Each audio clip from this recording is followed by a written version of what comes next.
तो अभी हमने देखना है अरे सॉर्टिंग। अरे सॉर्टिंग होती क्या है कि आपने एलिमेंट्स को एक सीक्वेंस में प्लेस करना है। तो you have some elements, for example इस अरे की बात करें तो इसमें 77 है, 42 है, 35 है, 12 है, 101 है और 5 है। तो ये 6 एलिमेंट्स हैं इसके। अब सॉर्टिंग ये होती है कि इनको आपने एक सीक्वेंस में प्लेस कर देना है। अब सॉर्टिंग जो है वो 2 टाइप की होती है, एक असेंडिंग सॉर्ट होती है, एक डिसेंडिंग सॉर्ट होती है। असेंडिंग सॉर्ट ये है कि आपका जो सीक्वेंस है वो इंक्रीजिंग ऑर्डर पे है। That is the smallest number at the start and जो आपका लार्जेस्ट नंबर है वो आपके एंड के ऊपर है। जैसे अभी ये नीचे ये वाली सॉर्ट हुई हुई है 5, 12, 35, 42, 77 और 101। This is the ascending sort.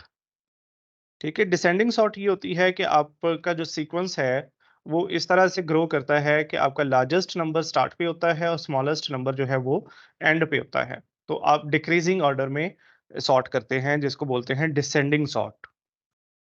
ठीक है? तो ये सॉर्टिंग है, सॉर्टिंग के सीएस में बहुत वाइड एप्लीकेशंस हैं, आपको हर जगह पे सॉर्टिंग मिलेगी। फॉर एग्ज़ाम्पल कि आप मार्क्स के बेस पे सॉर्ट कर रहे होते हैं, आप रजिस्ट्रेशन नंबर की बेस पे सॉर्ट कर रहे होते हैं, आप डेट पे सॉर्ट कर रहे होते हैं, आप टाइम पे सॉर्ट कर रहे होते हैं एंड सो ऑन। आप प्राइस की बेस के ऊपर सॉर्ट कर रहे होते हैं। तो ये सारी एप्लीकेशन सॉर्टिंग की हैं। सॉर्टिंग परफॉर्म करने के लिए आपके पास बहुत ज़्यादा एल्गोरिदम्स अवेलेबल हैं, जो कि आप 5th सेमेस्टर में जाके पढ़ेंगे भी। लेकिन करंटली अभी जो हमने सबसे बेसिक वाला एल्गोरिदम है, वो हमने डिस्कस करना है, that is the bubble sort. ठीक है? इसको बोलते हैं बबल सॉर्ट। बबल सॉर्ट क्या करता है, ये सॉर्टिंग को परफॉर्म करता है डिफरेंट राउंड्स के अंदर। मतलब ये इस तरह से नहीं है कि इसने एक एग्ज़ीक्यूशन की या एक आइटरेशन की तो उसके साथ ही इसने जो है वो सॉर्टिंग परफॉर्म कर ली, ये इंक्रीमेंटल वे में सॉर्ट करता है। अच्छा, इंक्रीमेंटल वे में सॉर्ट किस तरह से होता है कि ये ना अपनी आइटरेशंस को रिपीट करता है। तो इन अ सिंगल आइटरेशन, अब ये ज़रा ध्यान से अब आगे आपने चीज़ें सीखनी है। In a single iteration in a single iteration क्या होगा कि एक एलिमेंट अपनी सही जगह पे पहुंच जाएगा। तो फॉर एग्जांपल पहली आइटरेशन में क्या होगा कि जो सबसे और आप असेंडिंग सॉर्ट आप करना चाह रहे हैं, तो असेंडिंग सॉर्ट के केस में आपका क्या होगा, पहली आइटरेशन में सबसे बड़ा जो नंबर है वो लास्ट पे पहुंच जाएगा। ठीक है? सबसे पहली आइटरेशन में जो सबसे बड़ा नंबर है वो आपका लास्ट पे पहुंच जाएगा। जब सेकंड आइटरेशन होगी तो सेकंड लार्जेस्ट नंबर जो है वो सेकंड पोजीशन पे पहुंच जाएगा। जब थर्ड आइटरेशन होगी तो थर्ड लार्जेस्ट जो नंबर है वो आपकी थर्ड लास्ट पोजीशन के ऊपर पहुंच जाएगा। तो इट मींस कि एक आइटरेशन में एक नंबर जो है वो ही अपनी सही पोजीशन के ऊपर जाता है। ठीक है? अब ये जाएगा कैसे ये देखते हैं। इसको हम बोलते हैं कि bubbling up the largest element, कि इसने बबल करके एक लार्जेस्ट नंबर को एंड के ऊपर लेके जाना है। अच्छा, ये लॉजिक ध्यान से समझनी है। फॉर एग्जांपल कि आपके पास ये अरे थी 77, 42, 35, 12, 101 और 5। अब ये कैसे होगा? देखें, इसने बेसिकली पहले 2 एलिमेंट्स को सिलेक्ट करना है। ये एक विंडो क्रिएट हो जाती है जिसमें 2 एलिमेंट्स होते हैं। ठीक है? तो इनिशियली इस विंडो में 2 एलिमेंट्स कौन से हैं? 1 एंड 2। तो ये 1 एंड 2 आपस में कंपेयर होंगे। अच्छा, लॉजिक हमेशा यही है कि इस विंडो में ये हमेशा 2 एलिमेंट्स होंगे। ये मैंडेटरी नहीं है कि ये 1 और 2 ही होंगे, ये विंडो अब आगे भी चलेगी। लेकिन हमेशा एक एन एक लेट्स से कि आपके पास nth एलिमेंट है और दूसरा एलिमेंट इसमें हमेशा सॉरी n प्लस 1 वाला होगा। तो फॉर एग्जांपल इस विंडो में पहली दफ़ा एक n 1 है, तो दूसरा एलिमेंट होगा 2। ये विंडो जब आगे जाएगी तो एक एलिमेंट होगा 2 और अगला एलिमेंट होगा 3। ठीक है?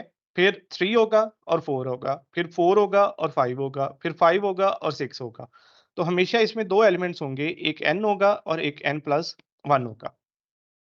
अच्छा, in the case of ascending sort इसने करना क्या है कि n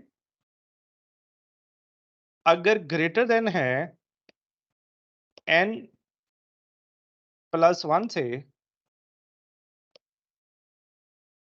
ये असेंडिंग सॉर्ट की मैं बात कर रहा हूं कि अगर nth element is greater than n plus 1 element, it means कि ये पहले वाला एलिमेंट दूसरे वाले एलिमेंट से अगर बड़ा है, तो फिर क्या करे, फिर इसने ये n और n प्लस 1 को स्वैप कर देना है।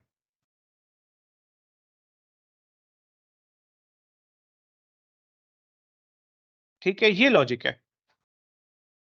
ये हर जगह पे यही रिपीट होनी है, ये याद रखिएगा कि n और n प्लस 1 ने कंपेयर होना है। अगर nth element n plus 1th element से बड़ा है तो स्वैप होना है। ठीक है, और ये विंडो ने आहिस्ता आहिस्ता से आगे मूव करते जाना है। ये देखें, इनिशियली स्टार्ट के ऊपर ये विंडो है, इन दो एलिमेंट्स के ऊपर, तो ये 77 और 42। तो यहाँ पे देखिए nth एलिमेंट 77 जो है दैट इज ग्रेटर देन 42, तो ये दोनों स्वैप होंगे। तो ये देखें, ये हो गए स्वैप, 42 पहले आ गया, 77 बाद में आ गया। अब जब ये स्वैप हो गया तो उसके बाद ये जो विंडो है इसने आगे मूव कर जाना है। तो ये अब इस तरह से आगे मूव कर गई।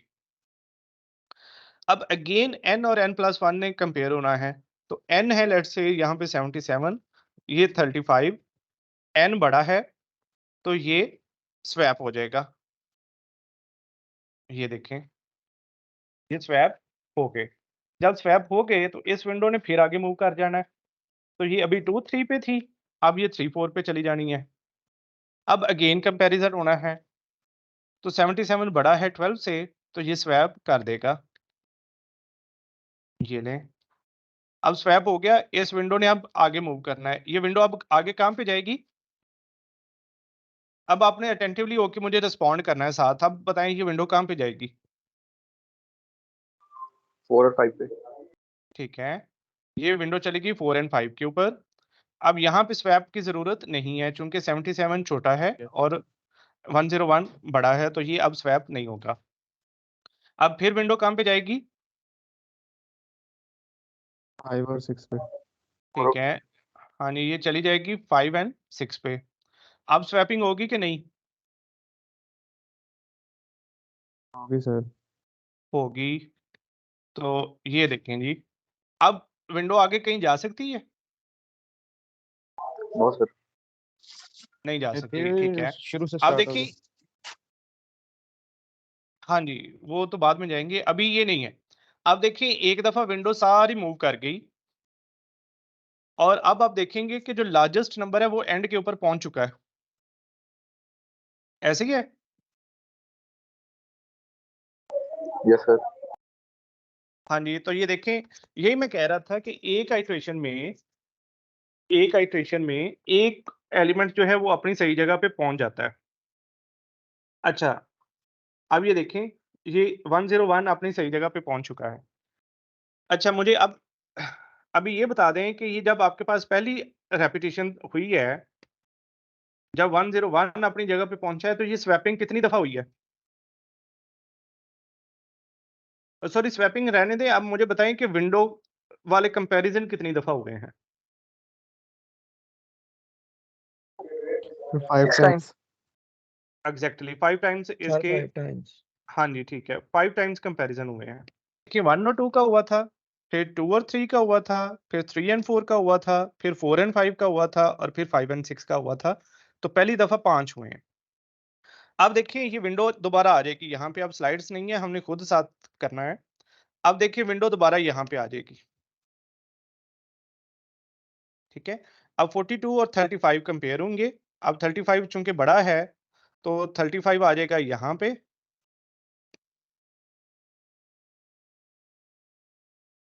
और 42 आ जाएगा यहाँ पे।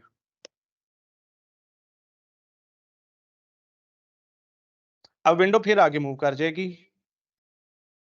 ठीक है? विंडो अब आगे मूव कर जाएगी, यहाँ पे आ जाएगी। अब यहाँ पे कंपैरिज़न होगा 42 और 12 का। तो अब चूँकि 42 बड़ा है, 12 छोटा है, तो ये अगेन यहाँ पे अब आ जाएगा 12, यहाँ पे आ जाएगा 42 और विंडो आगे मूव कर जाएगी। विंडो आ गई यहाँ पे। अब 42 यहाँ पे है, 77 इधर है, तो 42 छोटा है, 77 बड़ा है, तो स्वैपिंग नहीं होगी। ऐसे ही अब यहाँ पे आ जाएगी विंडो। जब विंडो यहाँ पे आई तो आपके पास 77 बड़ा है, 5 छोटा है, तो स्वैपिंग होगी। ये 5 आ गया यहाँ पे और 77 आ गया यहाँ पे। आप देखिए विंडो को आगे लेके जाने की जरूरत ही नहीं है, क्योंकि आपके पास ये जो है 101 तो ऑलरेडी अपनी सही जगह पे पहुंच चुका है। तो इससे आगे लेके जाएंगे भी तो फायदा कोई नहीं है, इसलिए हम इसको यहाँ पे ही रोक देंगे। तो ये दूसरी आइट्रेशन में देखें 77 अपनी सही जगह पे पहुंच चुका है, ऐसे ही है। Yes sir. तो दूसरी आइट्रेशन में कंपैरिजन कितने हुए हैं? हाँ सर। 4 हाँ जी 4 हुए हैं, ठीक है। अब हम ये विंडो को दोबारा लेके आते हैं।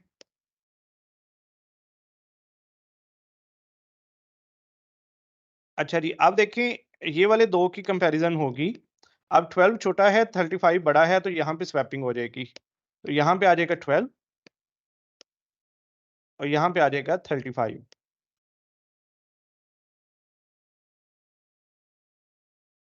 अब ये विंडो यहाँ पे मूव कर जाएगी।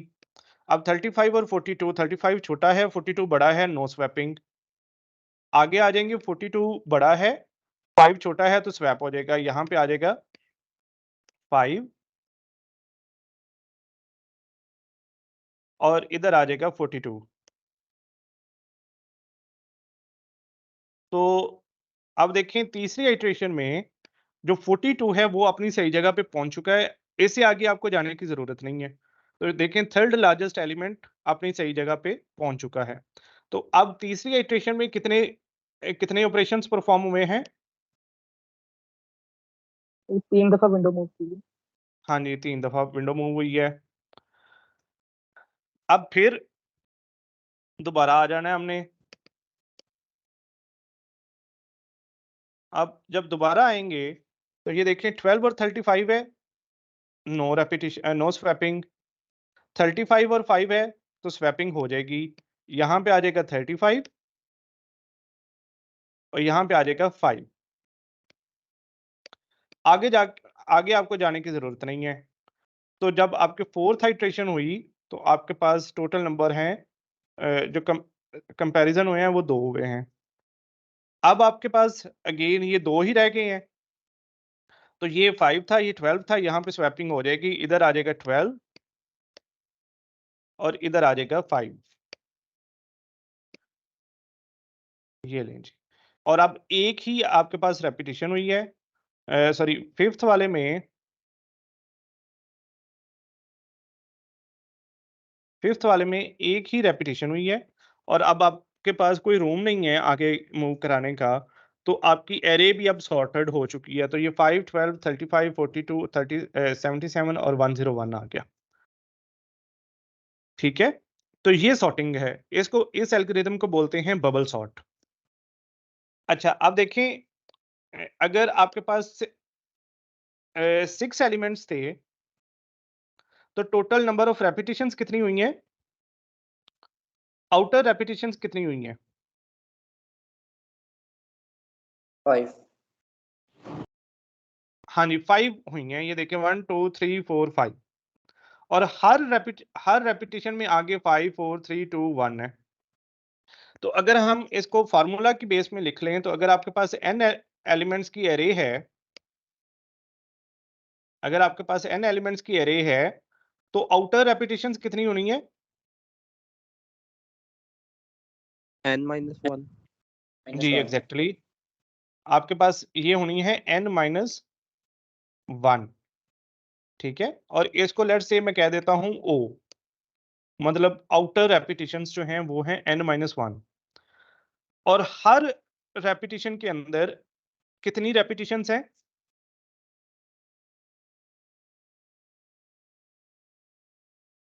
या इनर रेपिटेशंस की बात करें तो हर एक रेपिटेशन के अंदर कितनी रेपिटेशंस हैं?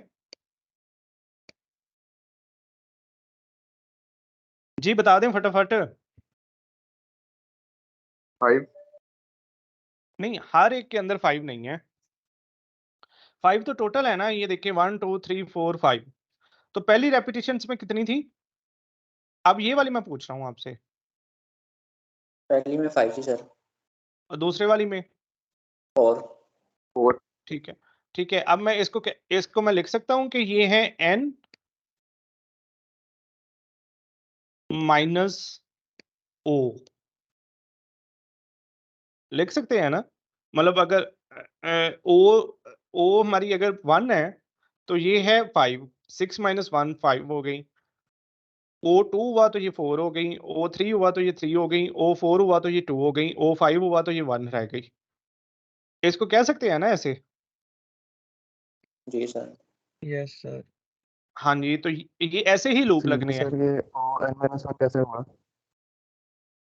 देखो, अगर आपके n कितना था? आपके पास 6 है। सर जी। जी, जी, मैं बता रहा हूँ ना। n कितना था? 6। ऐसे सर ही है। n5 नहीं है।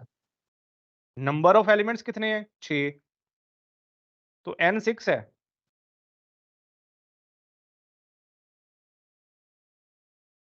ठीक है ठीक। ठीक है? तो n is the number of elements. मैं पहले बता के आया हूं कि these are the number of elements. अगर n 6 है तो ये फिर आउटर रेपिटेशंस 5 आता है ना। ये 6 माइनस 1 5, तो ये 5 रेपिटेशंस हुई थी, 1 2 3 4 5। तो पहली रेपिटेशन में जब o जो है वो 1 है, तो देखें 6 माइनस 1 5 आया। जब O2 हुआ तो 6 माइनस 2 4 आ गया। जब O3 हुआ तो 6 माइनस 3 3 आ गया। ठीक है? जी, जल्दी बोल दें, टाइम कम है। ठीक है यस सर। सर आगे समझ। हाँ, तो अब ये याद रखना है, कि ये आपके पास इस तरह से चीज़ें थी। अब देखिएगा मैं इसका कोड कैसे लिखता हूँ। अब ये आउटर रेपिटेशन n-1 है, इनर रेपिटेशन n-o है। तो ये अब आपने देख लेना है। देखिएगा आसान सा कोड है, अगर आपको ये चीज़ समझ आ गई है ना, तो यहाँ पे फॉर एग्जांपल ये एरे है आपके पास 10 एलिमेंट्स की। n, c, d और स्वैप वेरिएबल्स जो हैं ये मैं नीचे यूज़ करूँगा। तो आपने यहाँ पे कर लिया एरे को इनपुट। तो ये तो आपको पहले पता है, आपने लिखा हुआ है एंटर 10 इंटीजर्स और नीचे c for c is equals to 0, c less than 10, c++ लगा दिया। अब आपके पास ये देखिए आउटर लूप लगेगा। Outer loop starts from 0, c is equals to 0, c less than 9। Less than 9 का मतलब ये है कि ये 8 तक जाएगा। तो देखिएगा मैं आपसे कह रहा था n-1 टाइम जाना है। तो यहाँ पे आपके पास n जो था, मतलब नंबर ऑफ एलिमेंट्स थे 10। अगर 10 हैं तो आउटर लूप में आपके पास रेपिटेशंस होनी चाहिए थे n-1, दैट इज 9। तो ये देखिए 9 ही बनेगी। 0 से लेके 8 तक जब आप जाएंगे तो ये 9 रेपिटेशंस ही बनेगी। ठीक है? अब इनर रेपिटेशंस देख लें। d जो है वो 0 से लेके जा रहा है, d should be less than n minus c minus 1। तो n बेसिकली यहाँ पे आप ऐसे ना करें, यहाँ पे लिख लें 10। तो n चूंकि 10 था, तो पहली दफा रेपिटेशन होनी थी n माइनस 3। तो ये -1 क्यों हो रहा है? चूंकि ये 0 से स्टार्ट हो रहा है। तो ये देखें 10 माइनस 0 माइनस 1, तो 9 टाइम्स पहली आपकी रेपिटेशन होनी थी। दूसरी दफा जब c1 होना था, तो ये सॉरी 10 माइनस 1 माइनस 1, तो ये हो गया 8। तो 0 से लेके 8 तक जाएगा, सॉरी 7 तक जाएगा, एंड सो ऑन। तो ये वो वाली रेपिटेशंस हैं n माइनस ओ वाली। अब इसमें ये -1 इसलिए है कि ये 0 से स्टार्ट हो रहे हैं दोनों, ठीक है? और नीचे ये वही स्वैपिंग है। ये देखें, वो कहता है कि अगर array of D is greater than array of D plus 1 तो फिर स्वैप कर दो, अदरवाइज कुछ भी ना करो।